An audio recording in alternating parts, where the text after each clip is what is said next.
විජය සිය පරිවාර සෙනග සමග සිය මව්බිම වූ ලාට රට සිංහපුර සිට ලංකා දිවයින දක්වා ලක්දිව වෙත සේන්දුවීම සහ සබැඳි සිදුවීම් මාලාව විජයාවතරණය ලෙස හඳුන්වනු ලබනවා.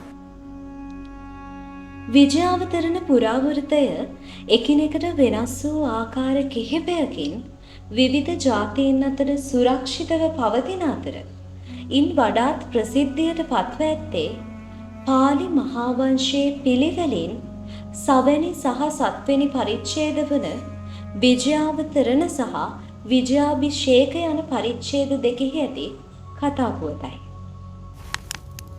ඉතින් අපි අද හිතුවා විජයාවතරණය හා විජය කුවේණි කතා පුවත ඔබට ගෙනෙන්නට. මේ වගේ තවත් කතා මතක හිටින විදිහට දැනගන්න කැමති නම් අපේ channel එක subscribe කරලා තියාගන්න.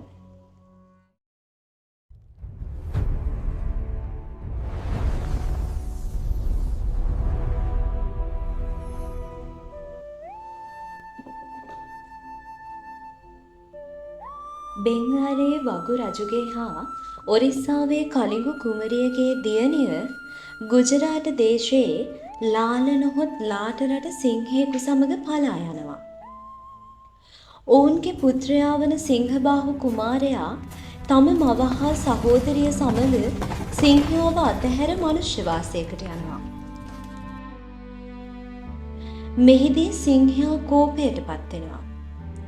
අවසානයේදී සිංහයාව මරා දමන්නේ ඔහුගේම පුත්‍රයා වන සිංහබාහුමයි. මෙහි සිංහයා යන්නෙන් සමහරෙක් ගෝත්‍රික නායකයෙක් ලෙසත් සමහරෙක් සිංහයෙක් ලෙසත් විවිධ අර්ථ දැක්වීම් සිදු කරනු ලබනවා. කෙසේ වෙතත් සිංහබාහු කුමාරයා ලාට රට රජකම් කරනවා.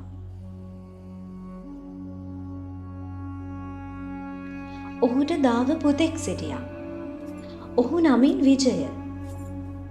ඔහු තම යාළුවන් සමග රටේ නීති කඩ කරමින් හැසිරුණු නිසා ඔවුන්ගේ හිස අඩක් මුඩු කර තම පියා විසින් රටින් පිටුවහල් කරනවා. මෙතනින් පසුව තමයි විජයාවතරණය සහ විජය කුවේණි කතා පුවත ආරම්භ වෙන්නේ. විජය මුලින්ම තම 700ක් පිරිස සමග ඉන්දියාවේ සුප්පාරක තොටුපළට පැමිණ ඉන්පසු අප ලක්දිව තම්බපන්නි වෙරළ තීරයට සේන්දු වෙනවා. ඒ වගේම තමයි සක්දෙව් රජු උපුල්වන් දෙවියන් අමතා විජය ඇතුළු පිරිස ආරක්ෂා කරන ලෙස පවසා ඇති බවත් ඒ ඉල්ලීම ඉටු කරනවස් උපුල්වන් දෙවියන් විජය ඇතුළු පිරිස තම්බපන්නි වෙරළට ගොඩබට මොහොතේදී එතැනට පැමිණ ආශිර්වාද කළ බවත් ඇතම් ජනප්‍රවාදවල සඳහන් වෙනවා.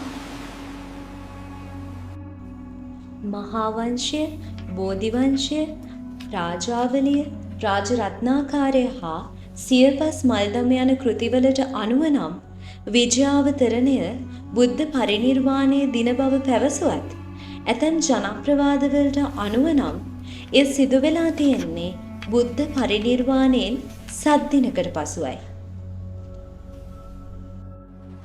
අප ලංකාද්වීපයේ තම්බපන්නි වෙරළට සේන්දු වුණු විජය ඇතුළු 700ක් පිරිසට එම වෙරළ තීරයේ බැල්ලක් සිටිනු දකින්නට ලැබුණා.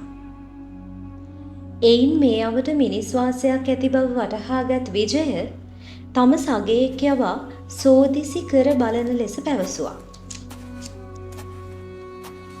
බැල්ලගේ පසුපස ගිය විජයගේ සගයෙක්ට ගසක් යට කපු කටිමින් සිටි ස්ත්‍රියක දැක ගන්නට ලැබුණා.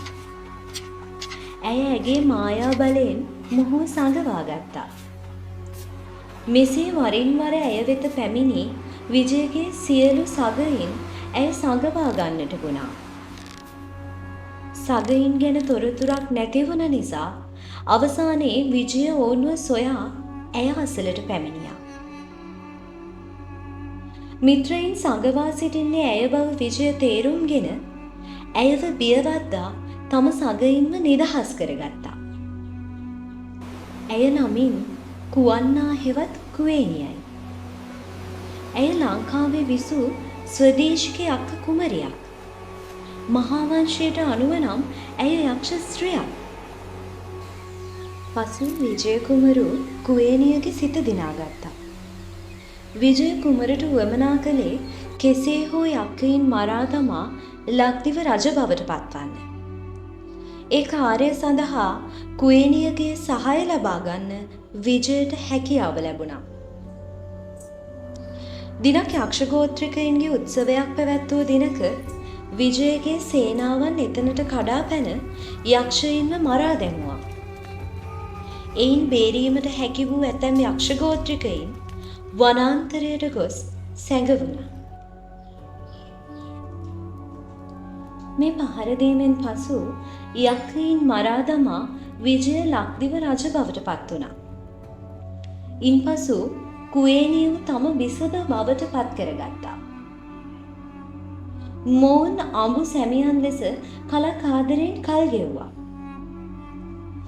දිනක් විජයගේ ඇමතිවරුන් සහ උපදේශකවරු ඔහුට කුවේනියව අතහැර දමා රාජකීය පෙළපතකින් කුමාරිකාව ගෙන්වා විවාහ වන ලෙස බල කළා. කුවේනිය යක්ෂ ගෝත්‍රිකයෙකු නිසා ඇගේ දරුවන් අනාගතයේදී රජකමට පත්වීමෙන් රාජ්‍යයට තර්ජනයක් විය හැකි බවත් ඔවුන් විජයට පවසා සිටියා. මේ වන විටත් විජයට දාව කුවේනියට දරු දෙදෙනෙක් සිටියා. ඔවුන් නමින් ජීවහත්ත හා දිසාල. යක්ෂ ගෝත්‍රික කාන්තාවක් වූ කුවේනියද රාජකීය පසුබිමක් නොතිබුණු නිසා ඒ හේතුව මුල් කරගනිමින් කුවේනියව හා දරු දෙදෙනාව මාලිගාවෙන් පන්නා දැමීමට තරම් විජය සාහසික වුණා. ඉතින් ලංකාවේ ස්ථිර රාජ්‍යයක් පිහිටුවීමට නම් විජය කුමරුට රාජකීය පෙළපතකින් කුමාරිකාවක් විවාහ කර ගැනීමට සිදු වුණා. ඒ සඳහා ඉන්දියාවේ මදුරාපුරයේ පඬු රජුගේ දියණියක් ලංකාවට ගෙන්වා විවාහ කර ගැනීමෙන් රාජධානිය ශක්තිමත් කරගන්න විජය කුමරුට හැකි වුණා. මේ කුමාරිකාව සමග විජයගේ සගයින්ට විවාහ වීමට තවත් කුමාරිකාවන් පැමිණියා. මේ විදිහට තමයි විජය රජු බවට පත් වුණේ. මහාවංශයට අනුව නම් ලංකාවේ පළවෙනි රජු වශයෙන් හඳුන්වන්නේ මේ විජය රජු. ඔහු ලංකාවට පැමිණ ක්‍රිස්තුපූර්ව 504 සිට ක්‍රිස්තුපූර්ව 543 දක්වා ලංකාව පාලනය කළා. මාලිගාවෙන් පිටුහල් කළ කුවේනිය දරුවන් දෙදෙනාව අතරමඟක තබා උදව් ලබා ගැනීමට තම නෑයන් වෙත පැමිණියා. නමුත් ඇය යක්ෂ ගෝත්‍රය පාවා දීම නිසා නෑයන් ඇයව ප්‍රතික්ෂේප කර ඇයව මරා දැමුවා. සමහර ජනප්‍රවාදවල සඳහන් වෙන්නේ කුවේනිය දරු දෙදෙනාව වනාන්තරයේ සඟවා යක්තිස්සාගල කියන කඳුමුදුනින් පහළට පැන දිවි තොර කරගත් බවයි.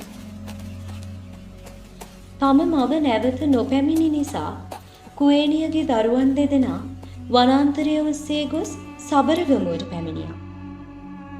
ඉතින් ආදිවාසීන් පැවතෙන්නේ මේ ජීවහත්ත හා දිසාලගෙන් බවයි සඳහන් වෙන්නේ. කුවේනිය පිළිබඳ තොරතුරු වැදි ජන පුරාවෘත්තවල සඳහන් වෙලා තියෙනවා. වැදි ජනයා මහ ලොකු කිරියම්වල ඇත්ත ලෙස හඳුන්වන්නේ මේ කුවේනියව. නොයෙක් අවිචාර වතාවත් වලදී ඉදිකොල්ලේ කිරියම්මා, උණපනේ කිරියම්මා, කන්දි කිරියම්මා, දිවැස් කිරියම්මා, වෙල්ලස්සේ කිරියම්මා, කුකුළු පොළ කිරියම්මා සහ බිලි කිරියම්මා යන විවිධ නම් වලින් වැදි ජනයා විසින් කුවේනියව හඳුන්වනු ලබනවා. මීට අමතරව විජය කුවේනි කතාපුවත කොහොඹ කංකාරි ශාන්ති කර්මය හා සම්බන්ධ උපත් කතාපුවත ලෙසද සඳහන් වෙනවා. දරු දෙදෙනා සමග වනගත වූ කුවේනිය විජයට ශාප කරනවා. මේ ශාපය විජයට බල නොපෑවත් ඉන්පසු රජවන විජයගේ සොහොයුරාගේ පුත්තු පඬුවස් දෙව් රජුට මේ ශාපය බලපානවා. ඒ හේතුව නිසා රජු රෝගාතුර වූ බව තමයි සඳහන් වෙන්නේ. එම රෝගය දිවි දෝෂය ලෙස තමයි හඳුන්වලා තියෙන්නේ. ඒ සුවපත් කිරීමට සිදු කළ ශාන්ති කර්මය තමයි කොහොඹා කංකාරි ශාන්ති කර්මය ලෙස හඳුන්වන්නේ. ඉතින් මෙන්න මේ විදිහට විජයාවතරණ හා විජය කුවේණි කතා පුවත අවසන් කරනවා. තවත් මේ වගේ කතා පුවතකින් නැවත හමු වෙමු.